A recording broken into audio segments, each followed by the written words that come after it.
Hi friends, ఇవాళ మన recipe వచ్చి క్యారెట్ పెరుగు పచ్చడి పచ్చిమిరపకాయలతో. చూడండి, నేను సన్నగా తరిగాను, ఒక గంట నూనె వేసుకున్నాను. మనం ఇప్పుడు మెత్తగా ఏం చేసుకుందామండి, ఉడకపెట్టి తీసుకుంటే పచ్చడి చాలా పలసగా వస్తుంది. అందుకని నేను వేయించుతున్నాను. చూడండి, మూత పెట్టేసుకుందాం, మగ్గిపోతాయి. మన క్యారెట్ చూడండి చాలా బాగా ఉడికిపోయింది. మనం ముక్క ఇలా పట్టుకొని నలిపితే కనుక అదిగో చూడండి నలిగిపోతుంది మెత్తగా. ఇప్పుడు మనం ఇవి గిన్నెలోకి తీసేసుకుందాం. గిన్నెలోకి తీసేసుకున్నాను ఫ్రెండ్స్. చూడండి, ఇప్పుడు మనం అదే నూనెలో 4 పచ్చిమిరకాయలు వేపేసుకుందాం.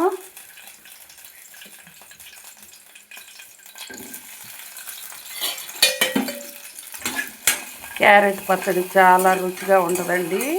ఈ నూనె సరిపోద్ది పచ్చిమిరకాయలు వేగటానికి. చూడండి, నేను 10 పచ్చిమిరకాయలు వేసుకున్నాను.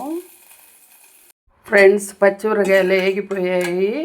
చూడండి, నేను జార్లో వేసేసుకుంటున్నాను. ఇవన్నీ పడతాయి, వేసేసుకున్నాను. ఇప్పుడు మనం చింతపండు కూడా వేసేసుకున్నాను. ఇగో చిన్నులపై వేసుకున్నాను, కళ్ళుప్పు కూడా వేసేసుకున్నాం. ఒక్కసారి మిక్సీ తిప్పేసానండి. పచ్చిమిరకాయ నలిగిపోయింది. చూడండి, ఇప్పుడు దీంట్లో మనం క్యారెట్ ముక్కలు వేసేసుకుందాం. వీటిని కూడా ఒక తిప్పేసుకుందాం. చూడండి, క్యారెట్ వేసినాక మెత్తగా నలిగిపోయింది. నేను ఇప్పుడు ప్యాకెట్ పెరుగు వేసేసుకుంటున్నాను. చూడండి, ప్యాకెట్ పెరిగేసి ఒక తిప్పేస్తాను, అయిపోతుంది.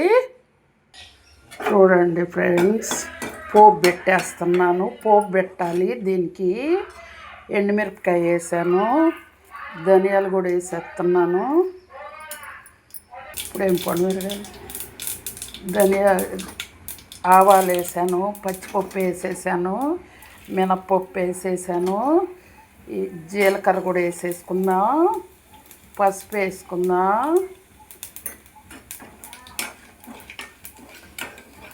దీనికి టేస్ట్ అల్లా ఈ పోపేనండి బాగుంటుంది. పోపు బాగా వేగితే చూడండి. ఇప్పుడు మనము కరివేపాకు, పెద్దలపాయి వేసుకుందాం. పోపు వేగిపోయింది. చూడండి, మంచి కలర్ వచ్చేసినాయి. చూడండి, ఉల్లిపాయ, కరివేపాకు వేసాను. పెద్దలపాయ వేసుకుంటే బాగుంటుందండి. బాగా ఏగనేయకూడదు పెద్దలపాయ, అలా పచ్చిగా ఉంటేనే బాగుంటుంది. చూడండి please friends.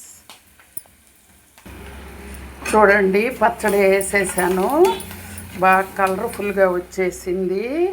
Please friends, like చేయండి, షేర్ చేయండి, సబ్స్క్రైబ్ చేయండి. Okay friends.